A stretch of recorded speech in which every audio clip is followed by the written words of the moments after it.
Hello, everyone. This is Annie, and thank you for joining us for this episode of The Resilient Animal.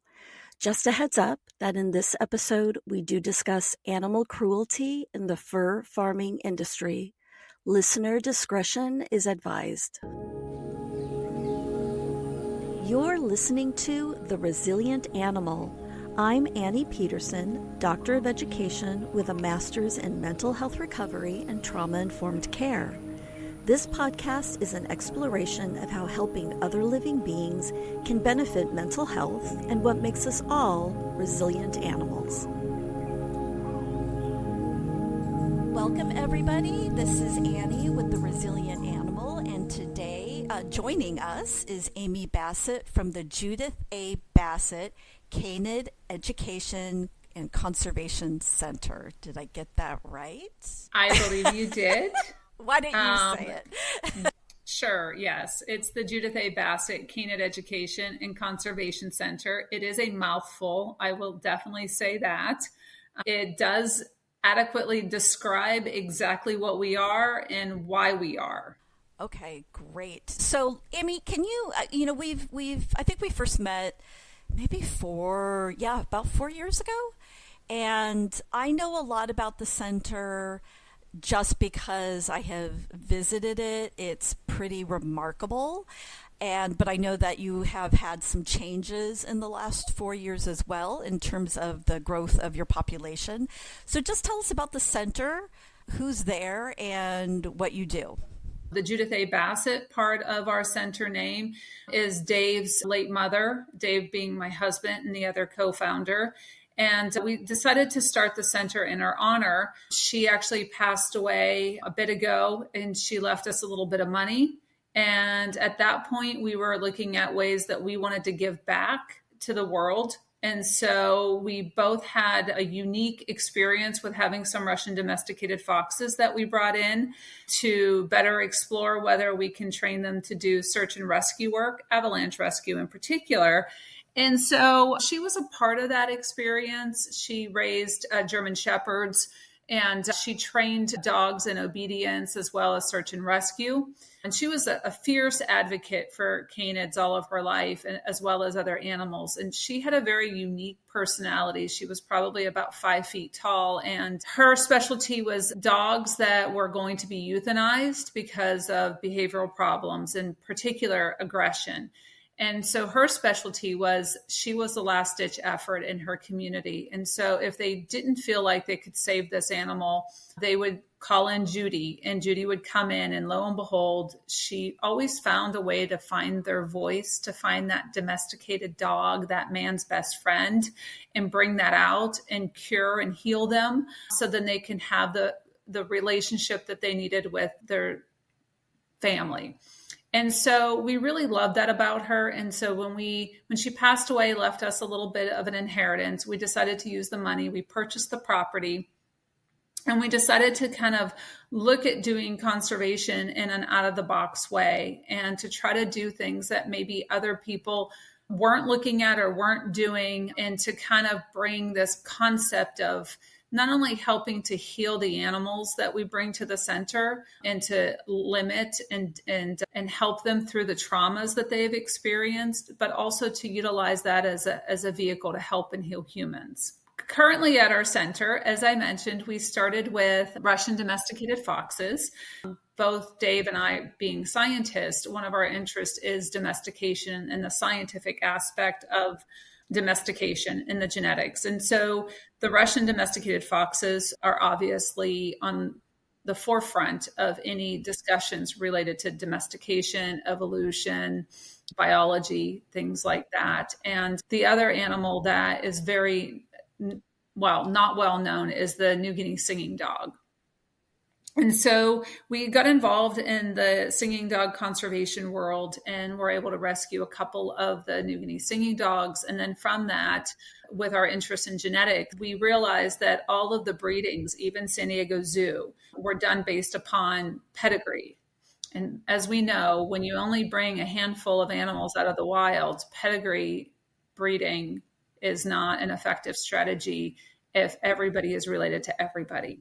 And so we knew if we couldn't bring any more out of the wild again, and granted they're in New Guinea, which is full of political unrest. So Dave and I pioneered a project where we actually got the genetics from the captive population of singers. So we went and got samples, and then Dave started looking at the raw genetics. And so from there, trying to maintain the genetic diversity within the population is what our goal was. So doing breedings based upon that, not pedigree. So we actually had our first litter, the first litter ever of pairing based upon genetics versus pedigree. So we kind of went and dabbled down that road. And then as we grew, as I said, we're a Canid center. Canids consist of the dog-like Canids and the fox-like Canids. And so at this point, we had the primitive dog, the dog-like Canid, and we had the foxes, the true foxes, but we were definitely interested in other species and rescuing more animals. And so forward to today, we actually have 6 species of Canids at our center. We have our newest species, black-backed jackals, indigenous to Africa. They are more pack animal oriented, so you do see that in their disposition. We have a wolf, Lucan, who we sometimes call Dork Wolf because he's dorky. And we have 2 coyote girls that were wild born, but raised in captivity and are non-releasable. And interestingly, you can see that as well in their disposition. We have fur farm rescues for red foxes. We also have Arctic foxes. And then, as I mentioned, we have the New Guinea singing dog. So altogether, we are definitely growing and exploding as far as our Canid species and the numbers that we're able to rescue. I came out and I did an Animal Bond Academy episode with you. You know, I knew about fur farms and I knew that they're horrific and all of that. But I was actually, I don't know, I guess it was a naivete on my part that there were still fur farms in the United States. I didn't have any reason I didn't have any reason behind that. I just thought that. So there are still fur farms in the United States, and I know I sound very uneducated and naive by asking that, but do you mind just not telling, just maybe talking a little bit about what you're comfortable talking about, the situations that these animals are in, and then, you know, besides the obvious reason, the humane reason that you brought them to your property? I think most people who come to our center are a little bit surprised that there are still fur farms that exist in this country. I think we all think that it's something that happens in other countries because other countries aren't as civilized and aren't as eco-friendly as we are. But there's a lot of horrors that occur in various states with animal cruelty and how we treat animals and how we view animals in this country. And fur farming is certainly one of them. And so there are a handful of fur farms throughout this country. You're normally going to, expectedly so, see them in more colder climates. So when you're talking about to people in Southern California, and yeah, it's pretty far removed from Southern California. But these fur farms are usually generational, meaning that they get passed down from generation to generation. And so it's the way of life. It's like farming almost to them. These fur farmers, they typically are men. They typically are older men, and they are trying to bring up a new generation to also fall into this business. It's the family business. And they've been very proud of this family business of torture. And these animals are kept in very, very small cages, and their feet never touch the ground. So they're in these wire cages. And so a lot of the injuries that they get are from just standing on these wire cages, doing this. And you hear about this in zoos and you see people talking about this, but I don't think most people have ever been to a fur farm and to actually see this behavior at its height. But there is that behavior you see people talk about where zoo animals will pace back and forth and back and forth and back and forth. So in a fur farm, that's really all you see is this frantic stress response that they're exhibiting. So the animals in and of themselves are extremely stressed in this environment. If they live 8 years, that would be their breeding season. So if the farmer selects them to be a breeder, they will probably be tortured for 8 years of their lives, having baby after baby and living in that heinous, stressful environment. And then they're slaughtered. They are anally electrocuted, and that's how they kill them. And some of the fur farmers will even start to skin them alive. And then their bodies are just thrown in a pile. People sometimes will claim that it's more ethical to do fur farming than to use faux fur and the plastics. But I can tell you that the chemicals they use to prepare the fur are very toxic to the environment. And even aside from that, I mean, it's just the torture of animals for what? For vanity. So somebody can wear a fur coat. It's not like we're here living in Alaska where you have to, keep warm with well blubber. We're talking about, seeing people wearing fur coats in Las Vegas and seeing people wear it. We have REI, we have all of these other materials. There's really no good reason somebody needs to wear real fur to stay warm. But some people still believe it's a status symbol. And even at the Super Bowl, you saw some of the celebrities wearing real fur. And at this point, it's shocking. And I think at this point, we really do need to make a stand and to eliminate fur farming. But we need to do it in a legal way, in an ethical way. It does amaze me that people, as much education is out there, that people are still buying into all of that. And it's hard with intergenerational animal cruelty as a business to convince generations of one family that you shouldn't be doing this anymore. It's tough. It's really tough. Yeah, we did a fur farm rescue in 2020. Our rescue coordinator, she was about 24 years old. She's tall. She's never cut her hair. It goes down to her butt. Sweet, innocent, naive girl. She was contacted by a fur farmer and said, I have 30 foxes here. I'm just going to kill. Will you guys come and you can have them, but I'm just going to kill them. I'm not going to pelt them, but you have to come here. So she actually had to go on his farm. And so we all went to do this 30 fur farm rescue. And while she was on his farm, he was going around this poor girl, nightmares after this, showing her all of these animals like they were watermelons. He also had one that was in a cage on his front porch that was a pet for his grandson. So that was the irony here, is that he could see one of them as a pet for his grandson, but then yet turn around and treat them. And she said it was so heinous how they use these tongs to grab them. And you can just see this terror and this horror. And she said he just looked at them like they were just watermelons, like this is a ripe one, this is not a ripe one. And unfortunately, as we were rescuing 30 of them and hugging and crying over the fact that we were able to accomplish this against all of the COVID odds.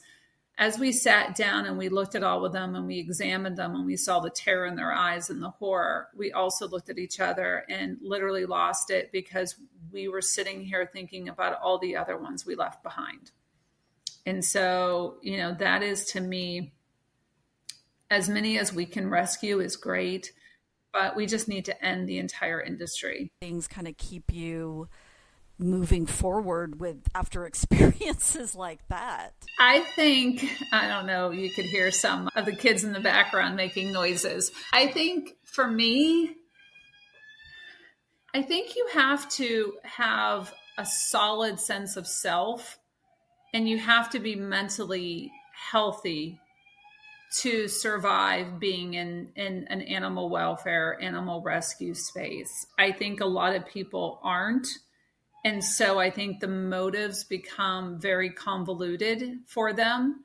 For me, what motivates me is the ability that, I really focus on when they're at my center and I'm sitting there interacting with them, and what I can do to bring them joy. So it's not the joy they bring me.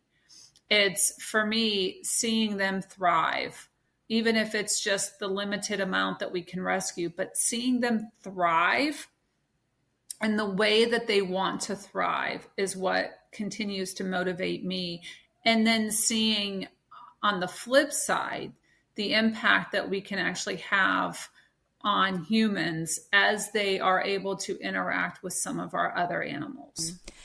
So that is an amazing segue into the healing programs that you do offer. And you do have other types of animal interactions that you offer also. So maybe could you talk a little bit about that? And then we'll talk more about your healing programs. And I have one thing underlined from our phone conversation, which is, living a lifespan with grace. And I love that so much. So yeah, could you just talk about the people with animal programs that you have? Sure. Yes. Well, we do offer, and this is one of our primary ways that we bring in revenue that allows us to save more animals and to provide long-term forever homes and a safe haven for the animals we rescue, is we offer a limited amount of experiences at our center with our animals. Because we have a very unique population of the Russian domesticated foxes that actually enjoy human interaction and thrive on human interaction, we can offer experiences for people who have a bucket list or have a love of foxes, or they're their spirit animals, and they can come and actually pet and rub the belly of Lena, or hold a fox or feed a fox. So we can offer programs with them. And while they are able to do that, we do provide educational interactions with our other species that they've never heard of, like the New Guinea singing dogs. So we have a captive audience because we have such a unique experience of how they can interact with foxes. And so while they're there, we use that as an opportunity to talk about the conservation needs of other canids. And so we offer different canid experiences, we offer photo experiences, but everything that we do at our center is really geared towards what the animal is willing and wants to do. So we have animals at our center that are so traumatized that they don't want to see new people. It's, neophobia is something that happens in wild animals.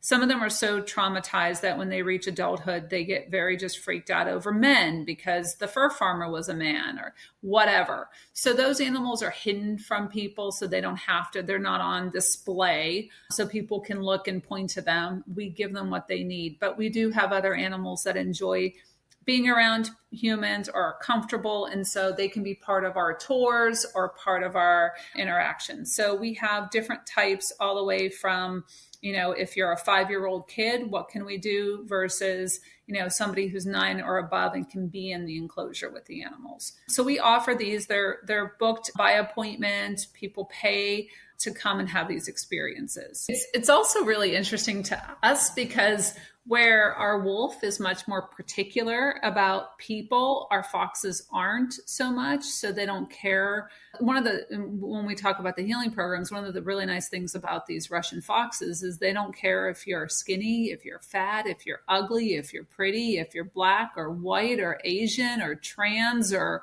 straight. They just really love people. And we haven't found that there's a type of person, meaning something about their demographics that they just don't like. But what I can tell you is that when we do photo shoots, there are some people who are just naturals with them, and you can see that. And there are some people who aren't, and you can see that.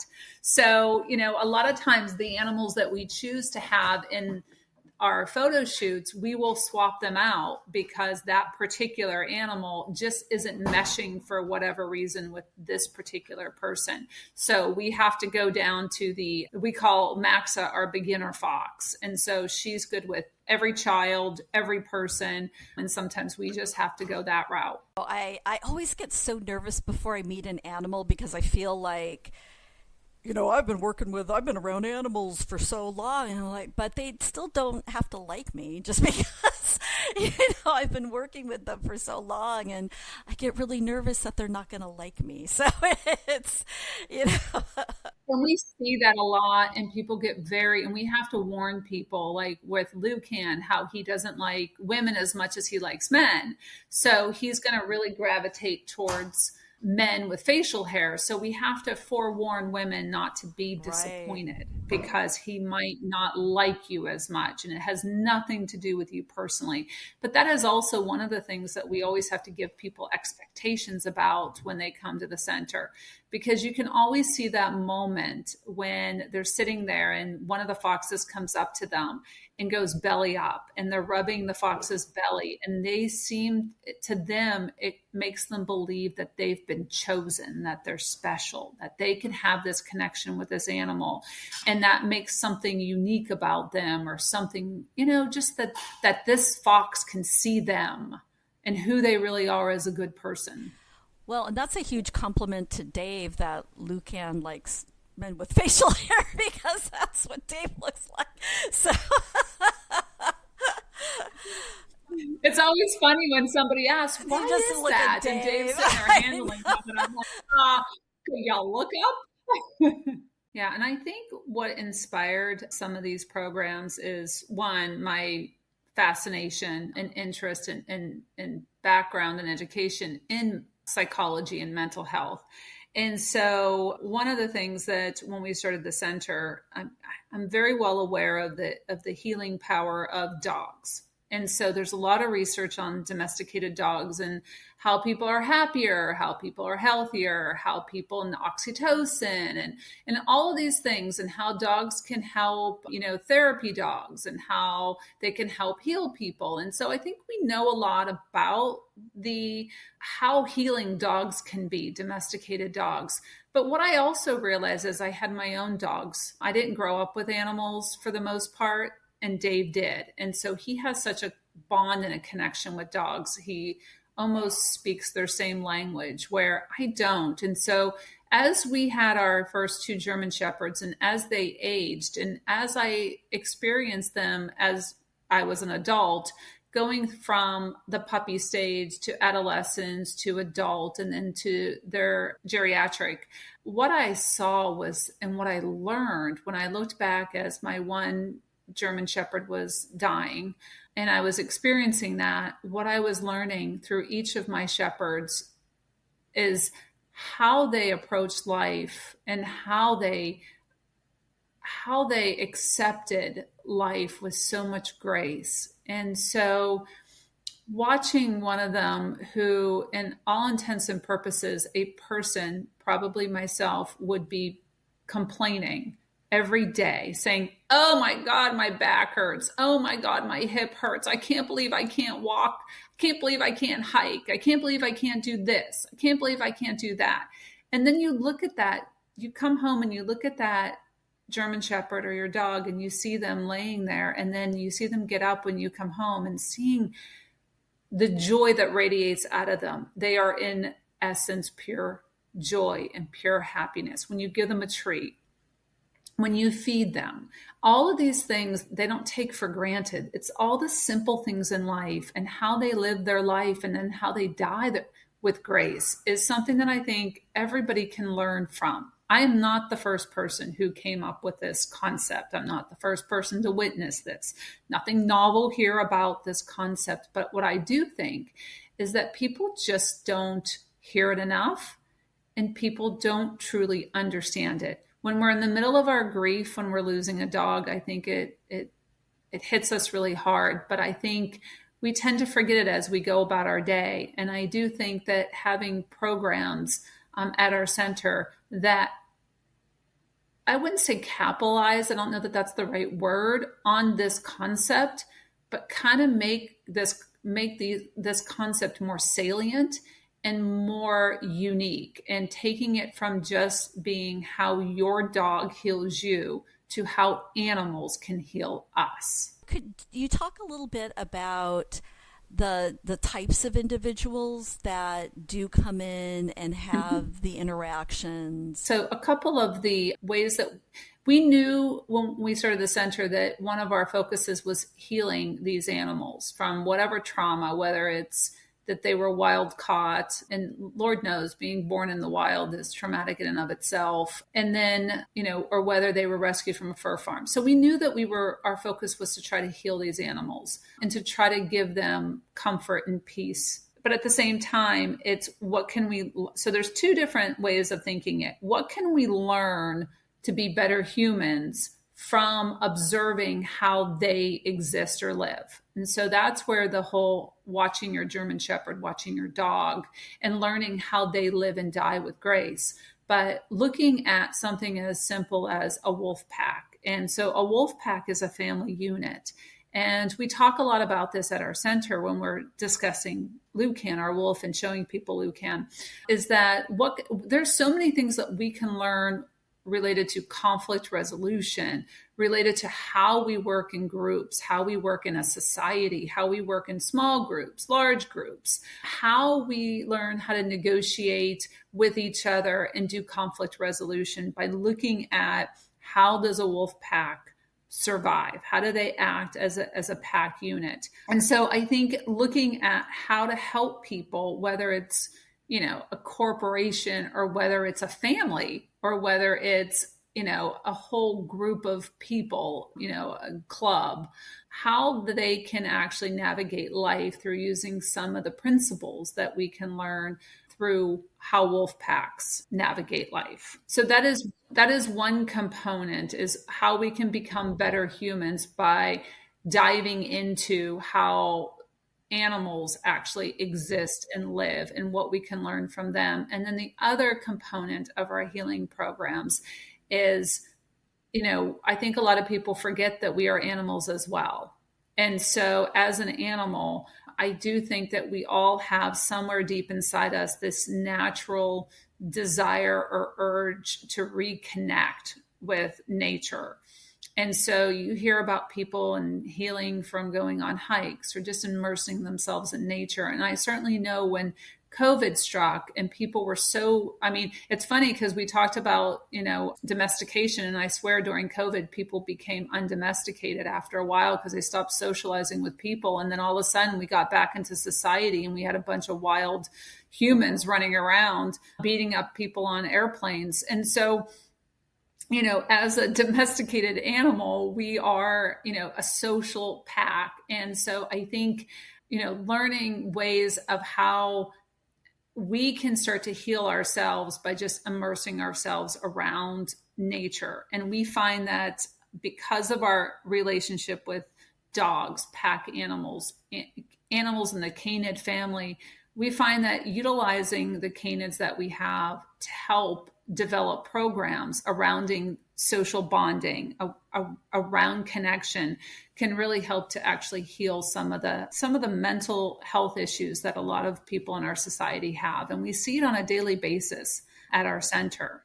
No, that's such an interesting perspective, because we had to learn how to be part of a community again, and people are still struggling with that. So I was hoping, Amy, you might be able to share maybe a couple of stories or just situations that really impacted you during the healing programs.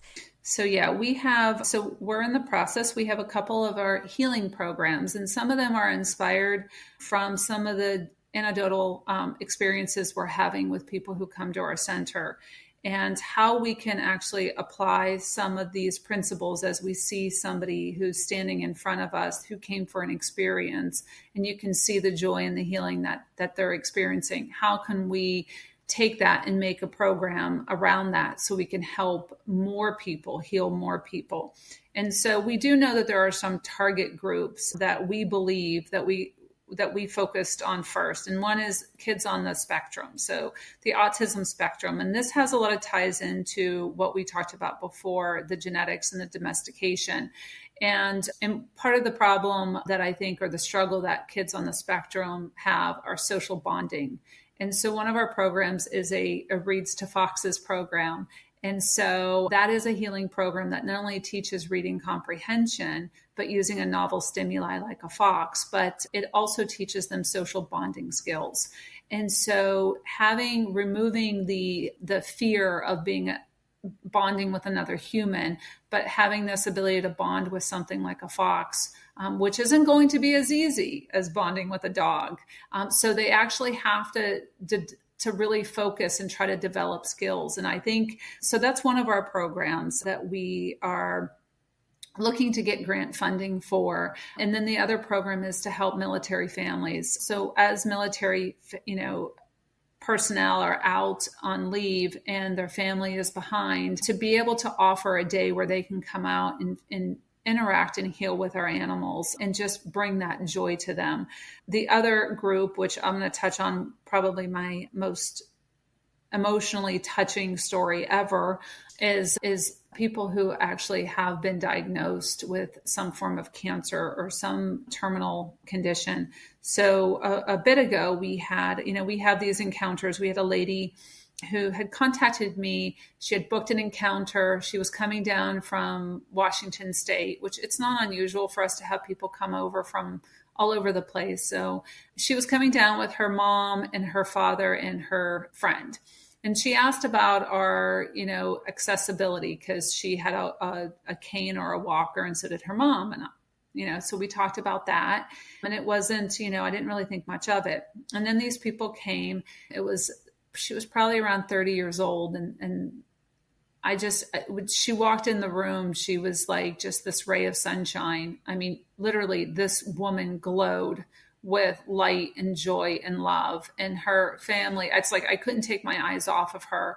And so we went through, she had a Canid encounter. So we went through the wolf and the singers, and we were doing our thing. And she had a cane. Her mom had a cane. Didn't really think much of it. I think she had a scarf on her head too, but she had some hair. And so she, walked down to the enclosure with the foxes. And when she went in there, she sat down, and you could see she was getting extremely emotional. And then at the point where at the end of the experience, we allow them to hold the fox. And so I picked up Lena and I put her in her arms, and she's bawling, and her dad is bawling, and her mom is crying, and they're all crying. And she is just like, the joy is flooding out of her. And it was almost like you could feel this relief, like, I just checked some box, and I am now free. And so I was like, okay, I'm bawling at this point too, because I'm very emotional when other people are emotional. And so we were like, okay. And so we went up, and as her dad was walking, up the stairs with me, he was like literally going in his wallet and pulling out money to give us as a donation. And I was like, okay. And he was crying. And I was like, he says, you don't understand, she has stage 4 breast cancer. And this is her bucket list. And I said, okay. But look, if she wants to come back, let me know. I'd be more than happy. Just shoot me an email, give me a call. I'd be happy to welcome her back anytime, no cost. Just let me know for her to have this experience. I've done a lot of research in oncology, and I understand it's very evil.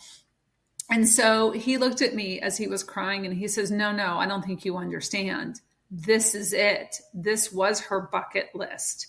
She doesn't have time. And I looked over at her, and she was looking in the gift shop at this point. Once again, this ray of sunshine, like just this light.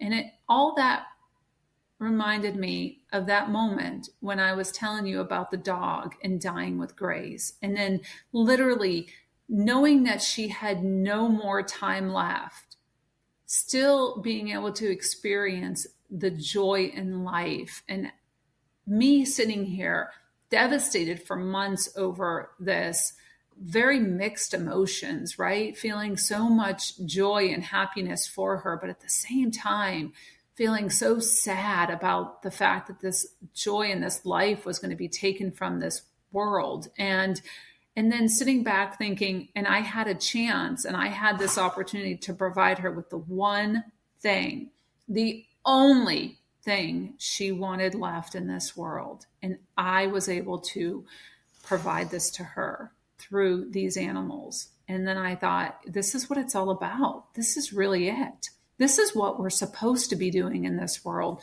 We're supposed to figure out how we can help other people, how we can help this world and be that conduit. And right there, at that moment, I thought, yeah, this is the path. This is the healing path. And it's not just the healing path for her.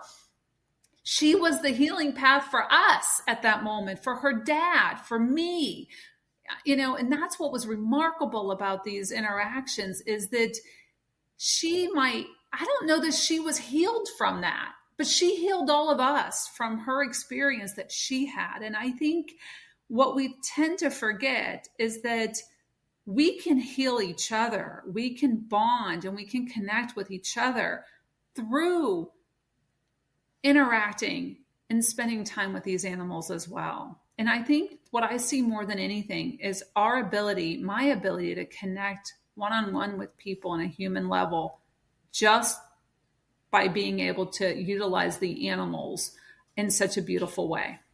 Yeah, Amy, I'm speechless. That's amazing. When you said 30 years old, I was just like, wow, that is so young. And yet she's really the representative of living with grace. Thank you, Amy, so much for sharing that with us. And so how can people get in touch with you? How can they find the center? What can they do to donate so that people can continue to have these experiences? Absolutely. So we do have a website. If it's hard for people to understand it, you can just go to meetafox.org. That's the easiest one. And that will link to our website. We have social media. I don't focus a lot on social media. And so we do have a presence though. And you can email me directly. And one of the things that I'm really looking for, and hopefully with this podcast can reach some people who can help us with our programs. We are a very small nonprofit. I work full time outside of the nonprofit. Dave and I volunteer our time for the nonprofit. And so we really do need volunteers to help us make some of the programs that we have more accessible to people, more defined, and to help us get some of them funded. Because I also think that these programs can easily go into schools. We can go into community centers. We can really bring these animal-assisted activities into various places where we can help heal. And then we can also do it with the assistance of a mental health professional to really take it to the next level. And I think that it would be a disservice to these animals and what they're capable of doing to not pursue that. So what I'm hoping is to have some visibility to these programs and to get some collaboration with our community to make these programs stronger. I just want to thank Amy Bassett and Dave Bassett, who she spoke about, but we didn't hear from, for talking with us today. And thank you so much, Amy, for everything you do. And can you just finish by telling us the full name of the organization again?